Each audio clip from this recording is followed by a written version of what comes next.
अगर कोई initial stage पे कोई साधक बनना चाहता है या अपनी ये जर्नी शुरू करना चाहता है, तो वो सबसे पहला स्टेप क्या करे? कोई गुरु ढूंढे या किसी शांत वातावरण में अपनी चीज़ों को पहले एनालाइज करे कि मुझे करना है या नहीं करना है, मंत्र चैंट करे या कोई पूजा करे? तो स्टार्टिंग के उसका फर्स्ट स्टेप क्या होना चाहिए अगर कोई साधक बनना चाहता है? बहुत ही सुंदर प्रश्न है, क्योंकि ज़्यादातर लोग जो मुझसे प्रश्न करते हैं कि हमें शुरुआत कहाँ से करनी चाहिए, वो प्रश्न यही होता है कि हम क्या करें इनिशियली। शास्त्र जो है 3 मूल साधनाओं की बात करता है, गणपति, गायत्री और गुरु साधना। गणपति और गायत्री क्यों करनी चाहिए? गणपति मूलाधार चक्र के देवता है। जैसे कि हमने बात की, रूट चक्र हमारा मूलाधार चक्र, जहाँ पे कुंडलिनी शक्ति निवास करती है, वहाँ से ही यात्रा शुरू होती है। अगर उस यात्रा को आप सहस्रार तक यानी कि हमारे क्राउन चक्र तक पहुँचाना चाहते हैं तो कहीं से तो शुरू करना होगा। बिल्कुल। और मूलाधार चक्र के देवता गणपति होने के कारण गणपति के आशीर्वाद के बिना साधना की यात्रा में आगे नहीं बढ़ा जा सकता। सबसे पहला स्टेप गणपति, क्योंकि प्रथम पूज्य भी है। तो वैदिक भाषा में प्रथम पूज्य है। तंत्र की भाषा में मैंने आपको मूलाधार चक्र के देवता से लेकर जो सारी बात बताई वो वहां पे अप्लाई होती है।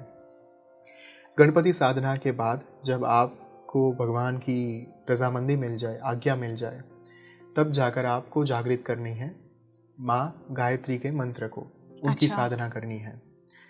सवितुर गायत्री मंत्र जो है हमारा, क्यों करनी है? क्योंकि गायत्री माँ वेद माता है, वेदों की माता है।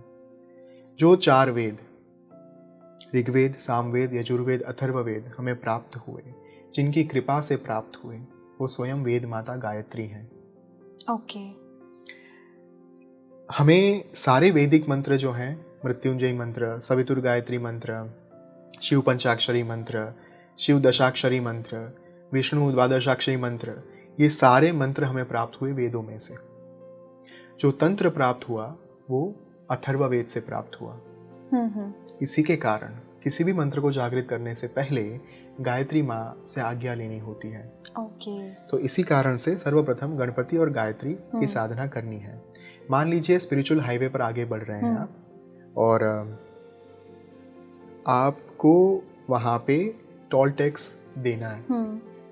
रास्ते में 2 टोल्स आएंगे। अगर ये 2 टैक्सेस आपने दे दिए हैं ना, तो आपका हाईवे बहुत सुगम हो जाएगा, आपकी यात्रा बहुत सरल हो जाएगी। अगर ये टैक्सेस नहीं पे किए हैं तो आज नहीं तो कल पे करने होंगे, दैट इज फॉर श्योर। ठीक है। तीसरी साधना है गुरु साधना। गुरु साधना क्यों करनी है? अगर आपके जीवन में गुरु नहीं है फिजिकल फॉर्म में, तो अवश्य करनी है। मैं हमेशा एक बात लोगों को कहता हूँ, किसी भी अयोग्य गुरु के चक्कर में फंसने की बजाय शास्त्र क्या कहते हैं? शास्त्र कहते हैं गुरु साधना करो, आप स्वयं गुरु तत्व को जागृत करो, इन्वोक करो।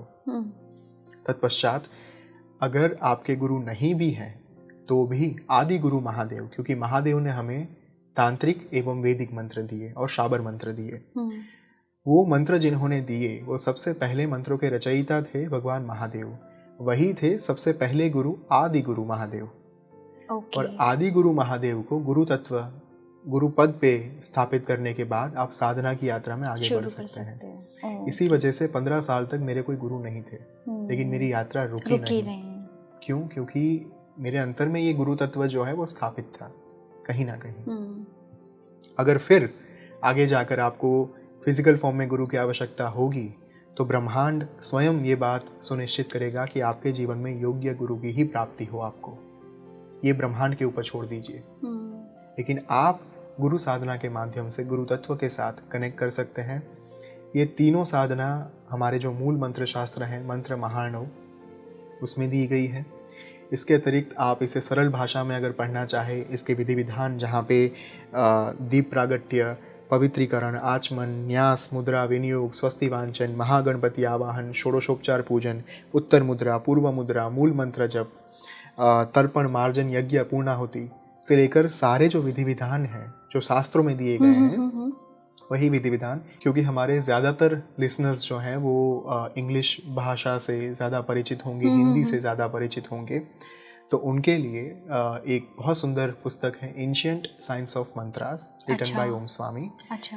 उसमें उन्होंने तीनों साधना दी हैं, गणपति साधना, गायत्री साधना, गुरु साधना, संपूर्ण शास्त्रोक्त विधि विधान के साथ। तो मतलब इनिशियल स्टेज पे आप वो बुक जो है पढ़ सकते पढ़ हैं। सकते हैं अगर आप साधना की यात्रा में साधना जस्ट शुरू कर रहे हैं, बिगिनिंग फेज में हैं आप, आपके लिए ये 3 साधना कंपलसरी बन जाती हैं।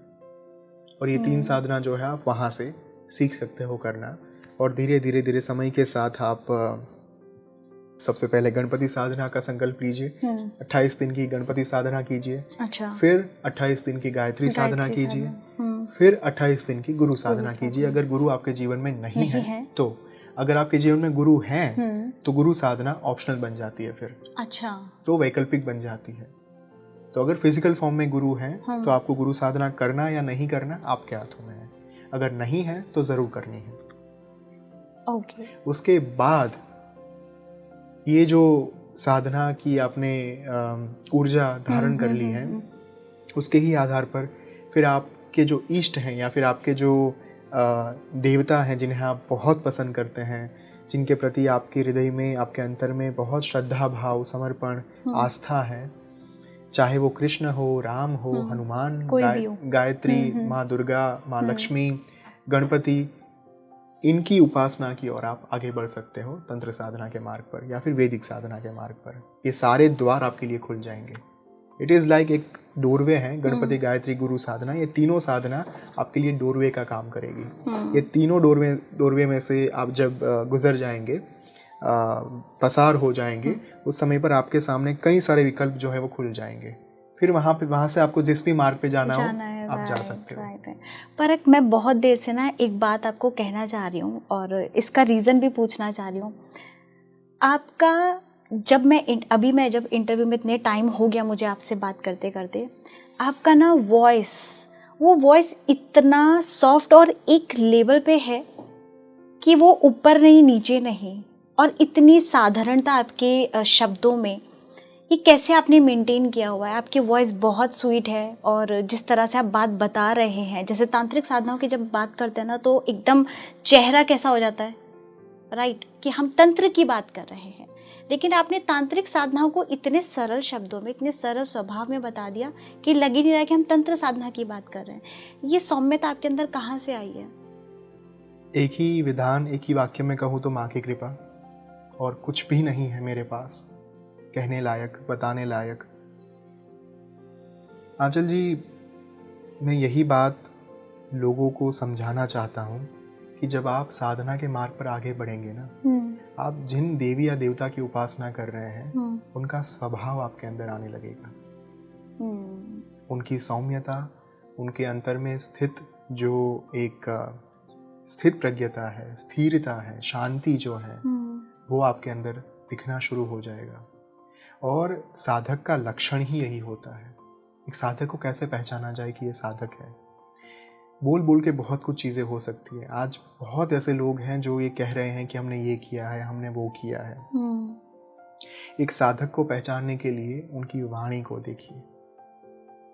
उनकी वाणी, उनकी आंखें और उनका बर्ताव, ये 3 बातें कभी भी झूठ नहीं बोल सकती।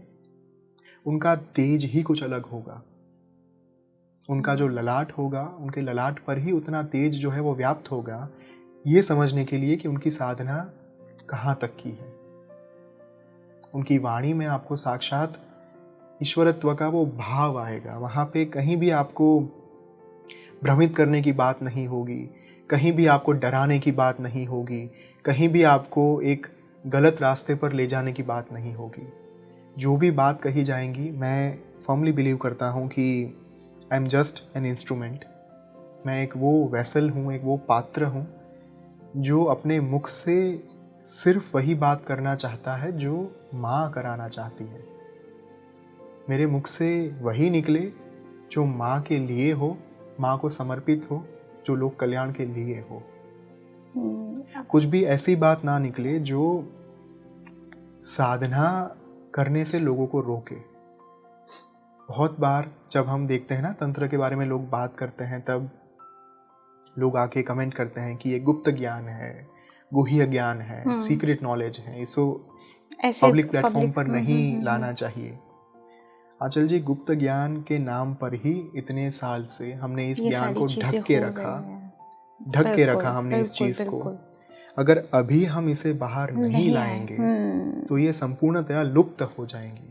जो Right. बचा कुचा ज्ञान हमारे पास अभी भी बचा है 1200 साल के आक्रमण के बाद, जो कुछ भी बचा कुचा है अभी, अगर अभी भी हमने वो गुप्त ज्ञान के तहत हमारे पास ही रखा, लोक कल्याण के लिए उसे बहता नहीं किया, हमने नहीं बहाया उसे, लुप्त हो जाएगा सनातन हमेशा के लिए। बिल्कुल। This is the high time जहाँ पे साधक बाहर आए, साधना के बारे में डेफिनेटली पहले साधना करें।